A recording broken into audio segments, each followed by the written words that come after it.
now we are back on our schedule, and I would like to invite Daniela Di Bucci. She's a member of the consortium. She's from the Civil Protection Department in Rome, Italy. Daniela has a PhD in geology with expertise in geohazards, and she works on the scientific advisory unit of the Italian Civil Protection Department. She works on scientific relationships and agreements with research institutes and academia. She works on the Major Risks Commission and the definition of strategies of high scientific content for disaster risk reduction at national and international level. She has worked on the draft of regulations with relevant technical scientific content. She's an author of more than 100 peer-reviewed scientific publications. Daniela is going to talk to us about building an effective collaboration between civil protection decision makers and scientists for disaster risk reduction, the Italian experience. Please, Daniela, the floor is yours.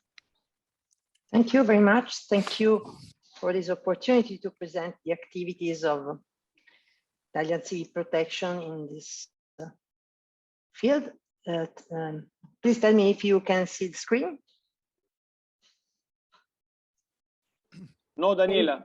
Not yet. Okay. Okay. Daniela, now we can see it. Okay, Yes. and is in. I'm trying to select the presentation mode. Presentation mode.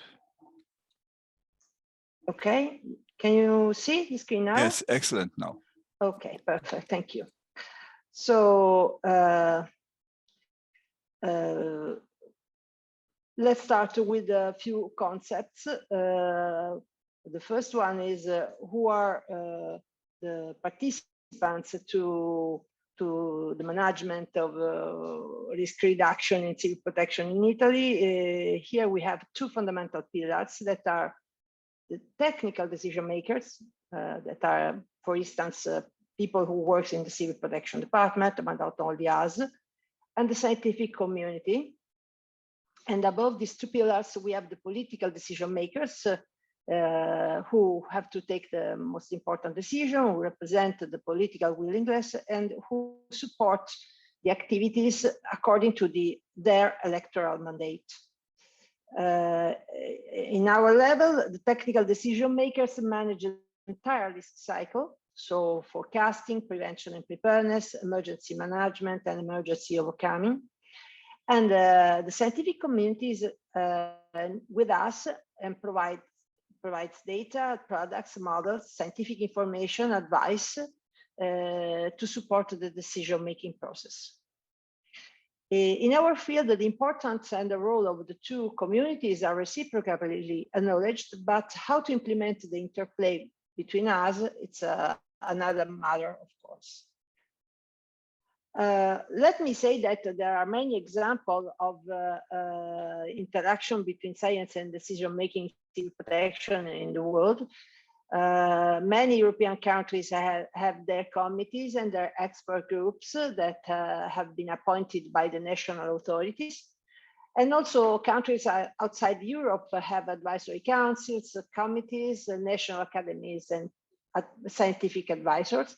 And within this framework, a role is also played by the national platform issued within the Sendai framework, before in the Hyogo framework, and now in the Sendai framework for disaster risk reduction.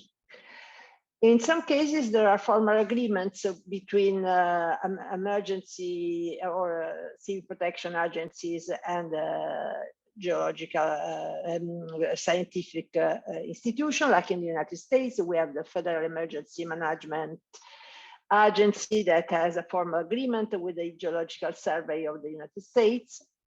In some cases, the relationship is openly acknowledged. For instance, in New Zealand, the Guide to the National Civil Defense Emergency Management Plan has a chapter devoted to the scientific community, Whereas in other cases, the collaboration is behind the writing of governmental documents. For instance, in Spain, the National Civil Protection Strategy acknowledged the contribution by scientists, but are not within the document. In many cases, for instance, in Chile, the scientific community supports the training for civil protection operators. So in Chile, ONEMI created a civil protection academy that is supported by universities.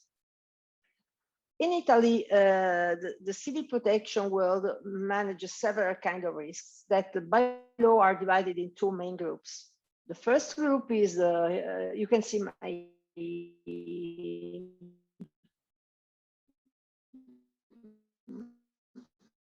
arrow, I hope so. Side risks for which the civil protection system takes directly action.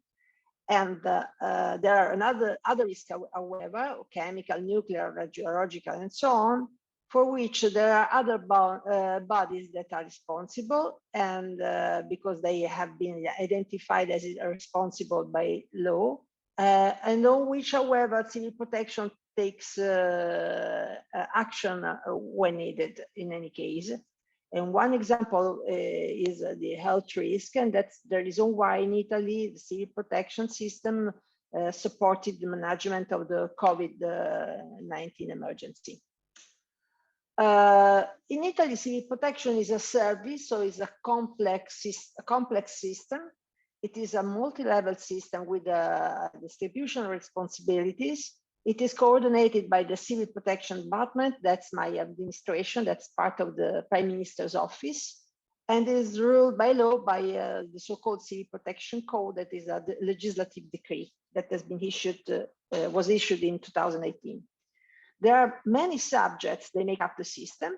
The components that are the territorial and national authorities, state, regions, local authorities, the operational structures, for instance, firefighters, volunteers, the army, the Red Cross, and so on. And there are also some contributing subjects, such as the professional orders, the companies, public and private companies. And in this context, also the citizens may contribute to the civil protection. So it's a system which includes all of us. In this organization, the scientific community is explicitly mentioned among the operational structure. So it is with us. This long-lasting collaboration with the scientific community dates back to 1976, in the aftermath of the Friuli earthquake. And we have a first formal relationship in the Law 225 issued in 1992, where the scientific bodies and research institutions were included among the operational structures for the National Civil Protection Service, and the Major Risk Commission was established for the first time. In the current code, there are several articles that are dedicated to the scientific community, and this has two reasons. One is the recognition of the important role that the community has and plays in our activities. And on the other side, we need to better regulate this role, because over the years, the question of responsibilities is going to emerge more and more, both at international and at national level. I would like to underline that the role played by the law is not only formal, because it very practically shapes the collaboration between scientists and civil protection decision makers. Because these activities that are the activities that the scientific community develops in the civil protection system are stated by law. And you can see the most classical activities, routine and operational activities. I mentioned the monitoring and surveillance of, for instance, volcanoes, weather, forest fires, and so on. And the related development of databases and the management of emergency, the forecast and prevention activities. There are also some experimental activities that prepare to the routine and operational ones. they represent a pre-test, pre-operational phase where we tune the tools that we are preparing with the scientific community. We have also targeted research that is the base which prepares the development of the 2 points above, and the collaboration in the preparation of technical regulation that are of our interest. And sorry. And the development of this activity follows this arrow. So from the targeted research, we move to pre-testing and pre-routine activities, and then we move to the routine and everyday operational activities. The scientific community is represented by the so-called competence centers that are entities that provide services, information, data, processing, and tactical scientific contributions in several specific fields. You can see here a picture where you can have a general look of the number of institutions involved. They are about 40 institutions, and a dozen of them are research institutes.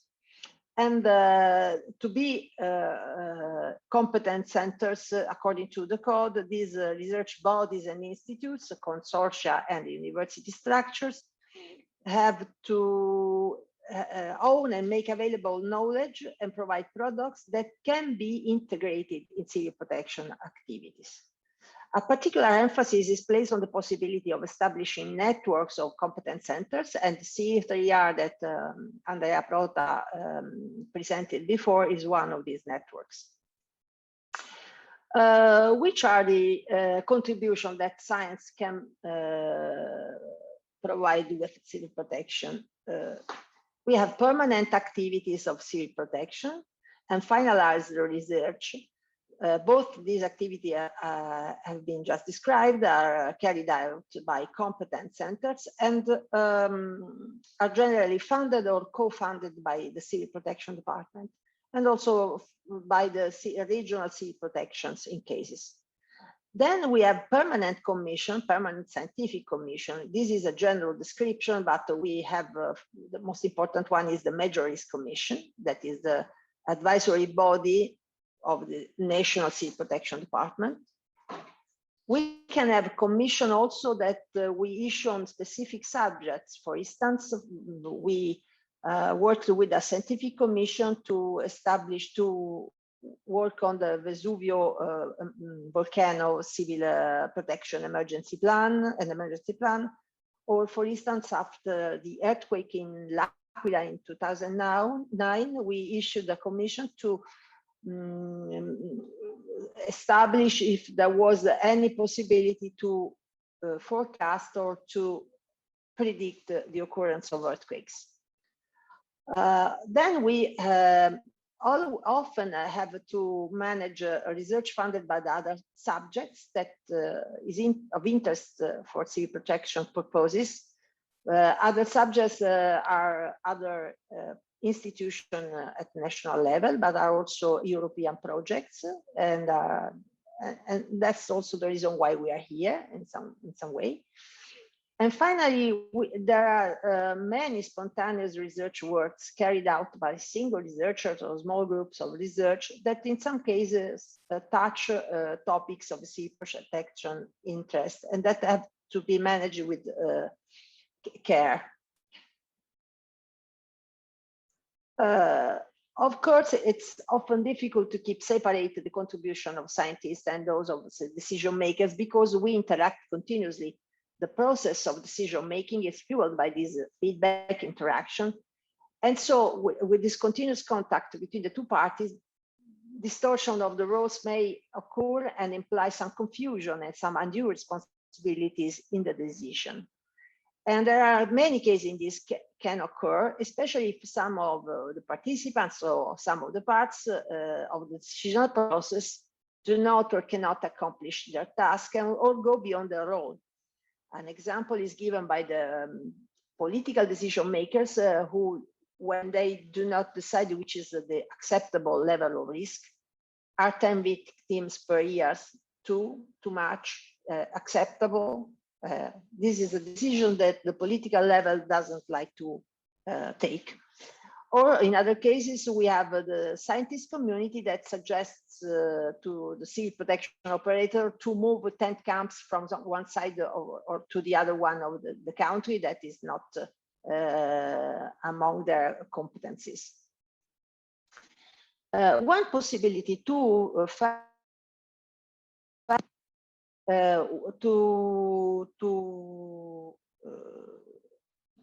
help in this process is the inclusion of the hybrid expert in a public administration. Who are hybrid experts? Are civil servants, are public officials who have a solid expertise both in research and in public administration.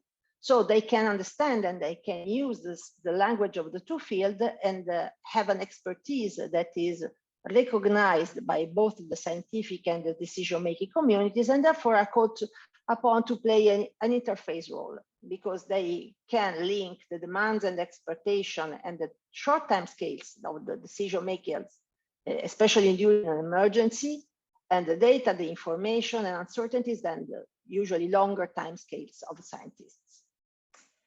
The Italian civil protection has a long tradition of hybrid experts who facilitated and facilitate nowadays the interaction between the two groups.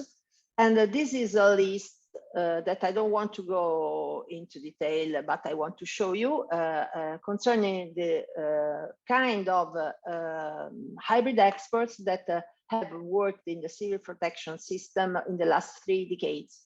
We had full professors, research managers that work with us. We have high-level decision makers that work in scientific groups or commissions. And there is a continuous exchange at the governmental level up to the minister. We had a full professor that was a minister or an undersecretary for the coordination of civil protection. And that in the Majorities Commission, in the technical scientific committees, also issued by other administration, and at international level, European and international. There are pros and cons in having hybrid experts in a public administration. One pros is the effective orientation that we can give to the activities of research institutions toward topics of civil protection interest.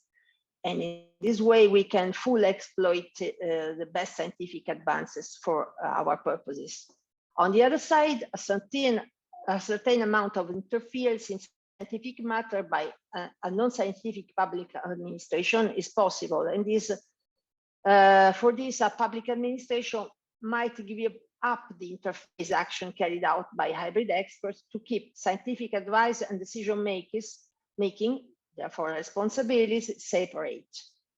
In some cases, the solution adopted is to delegate the interface role to especially established scientific committee. But I have to say that scientists in this committee do not usually have civil protection skills.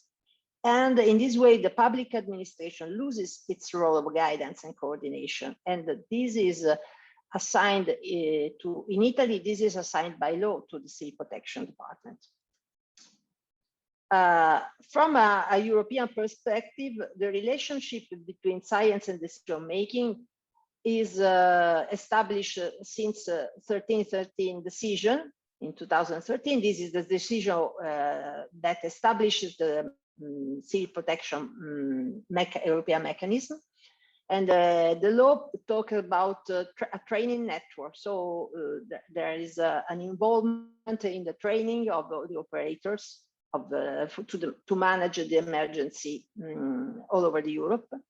But in the decision of 420 issued in 2019, which amends the decision 1313, the Union Civil Protection Knowledge Network is introduced. And this is a network which includes centers of excellence, universities, and researchers, together with the Commission, together with the civil protection, disaster management actors and institutions. And this knowledge network is further strengthened by the last regulation issued in 2021. And Europe, I have to say, that is making huge efforts to build this knowledge network, because it is an important structure. And Europe is trying to involve all the different stakeholders in this activity. What is doing Italy and Italian civil protection to contribute to this knowledge network? The first example is roadmap. We are here for this. A second example is we are trying to build a high-profile academic course to train professionals with skills in disaster risk reduction and in civil protection, working with the conference of the Italian university rectors to promote these disciplines of interest of civil protection into the Italian university curricula. And we are also trying to integrate STEM disciplines and social sciences, in particular behavioral science. On the one hand, to communicate properly. We saw the previous presentation mentioning this issue. And on the other hand, to try to include social vulnerability in our assessments and evaluations. Some question, is this model, the current model that we have in Italy, applicable in the coming year in Italy? The strength of the model, we think that is the full and daily involvement of the scientific community in every phase of the disaster risk management cycle. And they are side by side with us, and they help us. This collaboration has helped by the role played by hybrid experts who work as a hinge. There are also some weaknesses because we are seeing an increasing complexity of the risk management. We have a multi-hazard dimension that is developing. We have NATEC and cascading effects. And this implies the need of specific skills that have to be developed before an emergency occurs. A second point of weakness is that we are in the hand of the Prime Minister. So it's a little bit a top-down approach in some cases. And this approach that is not fully top-down because we have a lot of interaction at all different levels. But this could be further improved with a greater use of bottom-up approach. We are thinking to include local knowledge in disaster risk reduction, and we would like to make more and more decisions shared with and accepted by the population. And in this activity, a fundamental role is played by the volunteers organizations. Is this model applicable abroad? Not directly, of course. Can you hear me? Sorry? Yes, Daniela. Yes. I had a change in the microphone, sorry. Every country has its own uniqueness. We have in each country, we have specific institutional organizations, regulatory frameworks. We have different socio-cultural environment. And Daniela, can you be maybe closer to the microphone? Yes. Is this good for you? Can you hear me? Okay. And so there is no one civil protection model that is valid for all countries. But some ideas and solutions adopted in Italy are a possible good input for other countries and Europeans or international bodies who work on disaster risk reduction. We can present you 4 good practices, for instance. The first one, summing up what I've said just up to now, is the scientific participation and the contribution of the scientific community is regulated by law. This makes roles and responsibilities clear. This is what we think is very good. And also the scientific community is formally part of the civil protection system, and this works quite well. It is important the cross-fertilization between STEM disciplines and social sciences, in particular behavioral sciences, and we underline the presence of hybrid experts in the civil protection system. There are also a couple of solutions for potential pitfalls. One is the way the scientists are selected. We prefer to have a plurality of experts working together, providing a shared point of view. This obtained working with research institutes and commission rather than with individual scientific advisors. And the second point is which is the level of scientific acceptance of the research products on which we have to rely to make decision. And the solution in our case is provided by law, is the civil protection codes that indicates the quality required for the scientific results and the products for civil protection use. So to conclude, we were asked to answer this list of questions that you see on the left side of the screen, and our final answer are here on the right side. We think that in this presentation you can find the answer of the questions that you poses. So thank you. Just to tell you that for who is interested, to a list of bibliographic references that can be of your interest. And thank you very much. Thank you, Daniela, for your very interesting presentation. This was very clear. I'd like also to greet Flavia Ricardo, who joined the group of panelists. Okay, we have some questions to Daniela. I would like to ask, to remind the speakers, the members of the panel, that you can also ask questions directly to the speakers if you wish. I will put you, Daniela, one question that was asked by Luís Sá, I think from Portugal. He says that disaster risk reduction activities promoted by the Italian National Platform. What are these activities? And he asks also if they have some kind of funding by the government. No, the disaster platform that has been issued after the Yogo framework and then is ongoing now under the Sendai framework is an inter-institutional panel where there are representatives from ministries, from the regions, the provinces, and the Association of Municipalities of Italy. There are research institutes and so on.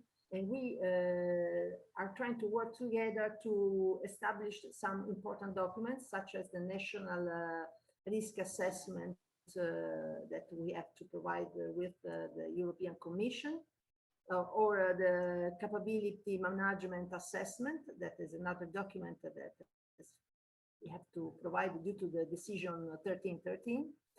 And we share with them the opportunity to exchange data and information. So there are no funds assigned on this institution because every administration who works within this group has his own funds, and we work together in a loyal, how can I say, we are working together because we are all public administrations, let's say, in this way. Okay, Daniela, thank you. I'll now try to link two questions. You can read them in the question and answers as well. I'll read a summary for the benefit of the audience because they cannot read them. From Bjorn Ivar Kruke, he's asking if he agrees that the scientific community can provide a lot of good inputs in various phases. He asks if you have any experience in embedded research. So researchers collecting data during the crisis response in acute phase. This is one question. And the other one is from Beatriz Balino. She mentions that the World Climate Research Program is setting an initiative called World Academy, to broker between climate education needs and courses available. The course that you advertised would be of interest to this initiative. Can I get in contact with you about this later? Okay, for the second question, yes, of course, Beatrice can contact me by mail. I'm available, of course. About the first question of Bjorn, I don't know if you think that's good or bad that there are scientists who collect data during an emergency. I can describe some cases that are very positive. For instance, during an earthquake emergency, The research institutes who work on seismic monitoring, let's say the National Institute of Geophysics and Volcanology, for instance, but not only this institute, go in the field, temporary network to better record the seismic sequence that is ongoing. In this way, they of course collect data, but these data are useful to better understand the process, so are useful also in a civil protection point, from a civil protection point of view.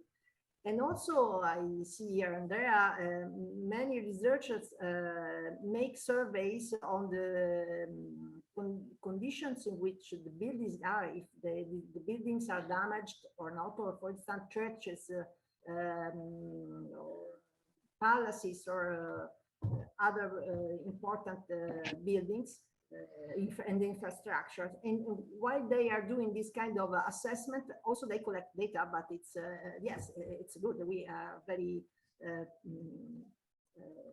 happy with this collaboration. The problem is that there are, all of these activities are coordinated under the civil protection department activities. So the problem is when individual researchers alone go in the area of an emergency to collect data, they can be a problem also in the management of the situational event. Okay, Daniela, we'll take another last question to you from Guy Taylor. With all these different approaches across the European Union, what would happen if there was a major incident in any of the seas used or surrounding the European Union? This is a good question. When we talk about seas that are under European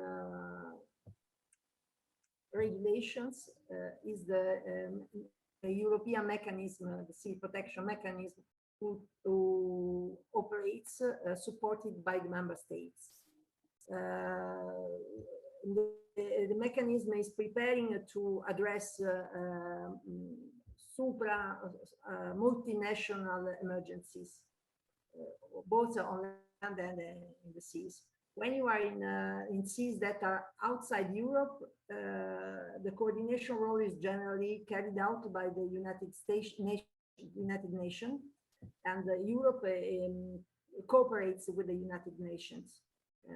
So there is a chain of activities that is already in place. We participate through Europe to these activities. There are also cases where each member state has bilateral agreements. In this case, they participate also directly, but in general, the member states and Europe cooperate with the United Nations. Thank you, Daniela. Andrea, you wanted to say something, I understand. Yes, thank you, Domingos. First of all, thank also from me to Daniela for the very clear and interesting presentation. Yes, I wanted to greet our officer, the officer of our project, Dr. Artur Malankovic, who is online, and we thank him for his participation. We are very glad he found time to participate to the webinar, and of course we will get comments and remarks from him after the webinar. So Artur, thank you. We are very glad you are present. And I also wanted to acknowledge the presence of Professor Mauro Dolce. As I said, he is the coordinator of our steering committee. Then with respect to two questions, very quick comments from me. One to the question from Gray Taylor in terms of different models of civil protections in different countries. I think this is a moment of sharing of information. So it is a pleasure for me to inform Guy and also other people interested that roadmap, CI3R is also participating to another project which has the acronym of BORIS, And the Boris is a cross-border risk assessment for increased prevention and preparedness in Europe. Is a project where CI3R is coordinating, and with participation of University of Ljubljana, FAX from Austria, AFAD from Turkey, and UOM from Montenegro. So just to say that we agree with Guy. This is a critical issue, and if you are interested, please check on the CI3R website and connect with us also about the topic of the project. And finally, I want to stress on the question from Bjorn. Daniela already mentioned this. We had in Italy very good experience, and this is also a personal experience in terms of collection of data which were used during the management of an emergency right after an event. But since they were collected in a very organic and systematic way, they were then very useful for development of models to improve the management of the emergency, to model prevention models, and also to collect the data that were used at governmental level to issue, for example, laws or regulations. So I confirm that this is very important, and this was a very interesting way to show that the collaboration between the decision makers and universities and research centers was, as we said, win-win for all of us, and specifically for the citizens. Okay, Domingos, thank you. The word to you. Thank you, Andrea. Okay, now